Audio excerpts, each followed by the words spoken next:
पत्नी ने न जाने क्या किया था कि पति ने उसे एक के बाद एक कई थप्पड़ जड़ दिए। हमेशा हर सिचुएशन को शांति से हैंडल करने वाली पत्नी भी इस बार इतनी अशांत हो उठी कि उसने अपनी सैंडल ही निकाल कर पति की ओर दे फेंकी।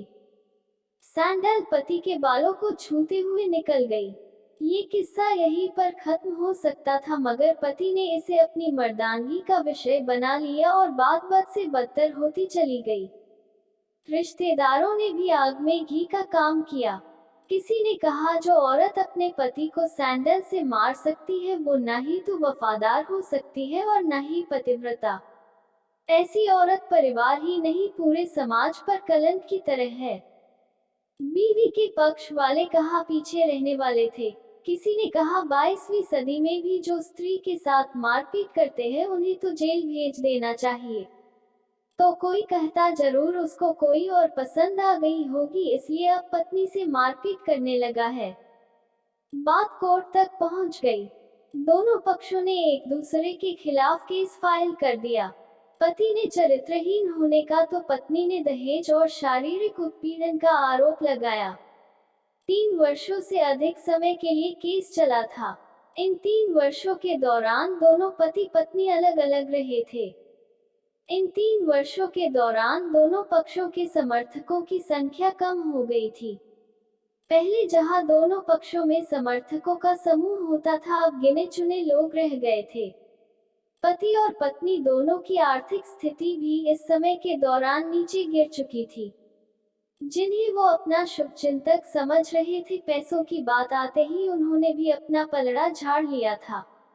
अगर कोई देने को राजी भी हुआ तो मोटे ब्याज की शर्त पर। आखिरकार वही हुआ जो सब चाहते थे, तलाक।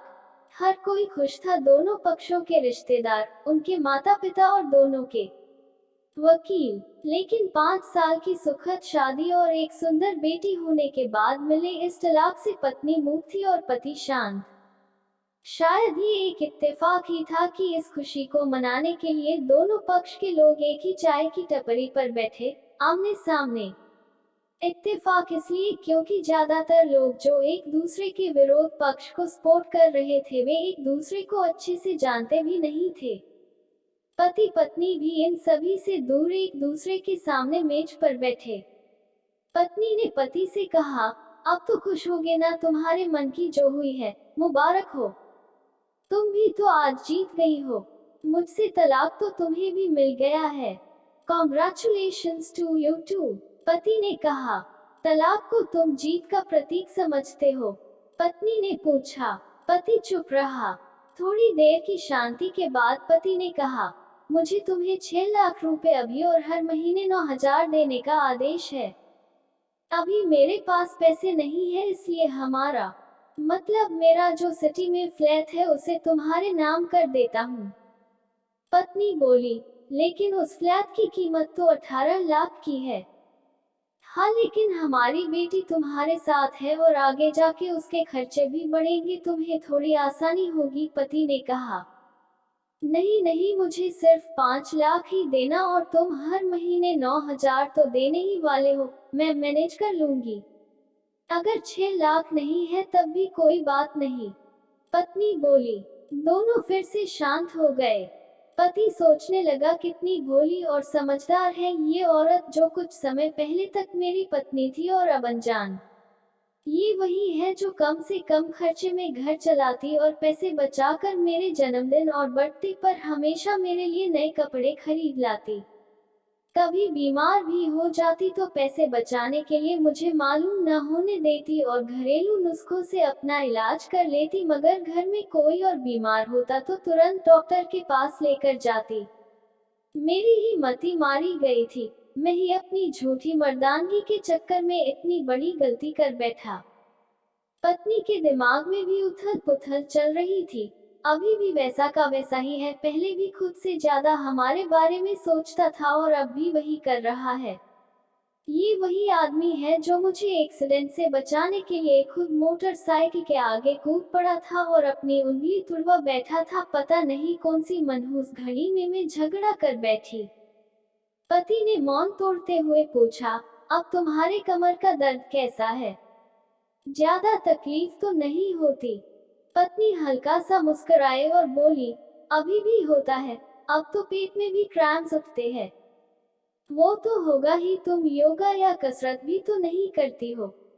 अब किसी गायनेकोलॉजिस्ट को जरूर दिखा देना, पति ने कहा। तुम बताओ, तुम्हारा अस्थमा कैसा है अब? क्या अब भी दौरे पड़ते हैं? पत्नी ने पूछा। हाँ पड़ते हैं, पहले से ज्यादा, क्योंकि अक्सर इन्हेलर भूल जाया करता हूँ, याद दिलाने के लिए तुम जो नहीं हो अब, पति बोला।